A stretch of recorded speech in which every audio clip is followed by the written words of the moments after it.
This channel does not promote any violent, harmful, or illegal activities. All content provided by this channel is meant for an educational purpose only.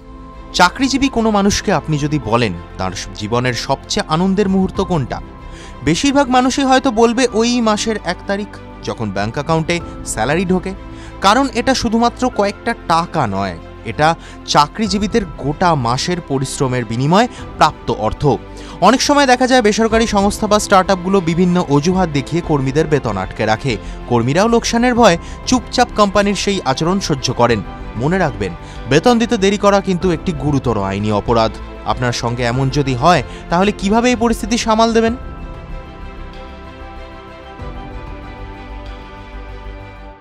কি বলছে 1936 সালে শ্রম আইন?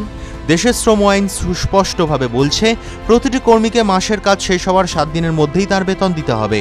ছোট সংস্থা অর্থাৎ যে সমস্ত সংস্থায় কর্মীর সংখ্যা 1000-এর কম, সেখানে এই নিয়ম প্রযোজ্য। ইচ্ছাকৃতভাবে এই সময় পার করলে তা সম্পূর্ণভাবে বেআইনি। বেতন দেওয়া নিয়োগকর্তার আইনি কর্তব্য। এটা কর্মচারী প্রতি সংস্থার কোনো দয়া বা অনুগ্রহ নয়।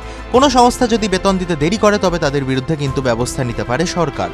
পেমেন্ট অফ ওয়েজেস অ্যাক্ট অনুযায়ী ইচ্ছাকৃতভাবে বেতন আটকে রাখলে সংশ্লিষ্ট সংস্থার জরিমানা এবং এমনকি নিয়োগকর্তার কারাবাসও হতে পারে। যদি আপনার বেতন পেতে দেরি হয়, প্রথম কাজ হলো সংস্থার হিউম্যান রিসোর্স বিভাগের সঙ্গে যোগাযোগ করা। সেখান থেকে যদি সন্তোষজনক উত্তর না পান, অবিলম্বে শ্রম দপ্তরের হেল্পলাইন 155214-এ ফোন করুন। সেখানেও আপনি কোম্পানির তথ্য দিয়ে অভিযোগ নথিভুক্ত করতে পারেন। এছাড়া আপনি বিনামূল্যে শ্রম আদালতে গিয়েও মামলা করতে পারেন, যার জন্য আপনার কাজের উপর কোনো নেতিবাচক প্রভাব পড়বে না। চাকরিজীবীদের বেতন যদি আটকে যায় তবে তাদের উপর আর্থিক ও মানসিক চাপ তৈরি হয়, কারণ প্রত্যেক চাকরিজীবীর খরচ খরচা তার বেতনের উপর নির্ভরশীল। ফলে বেতনে বিলম্ব হলে তার বিরুদ্ধে মুখ খোলা আজ সময়ের দাবি। আর ভারতের আইন আপনার পক্ষে। আইন অনুযায়ী সঠিক সময় আপনার প্রাপ্য বুঝে নেওয়ার সম্পূর্ণ অধিকার রয়েছে আপনার। টিভি9 বাংলা ডিজিটাল।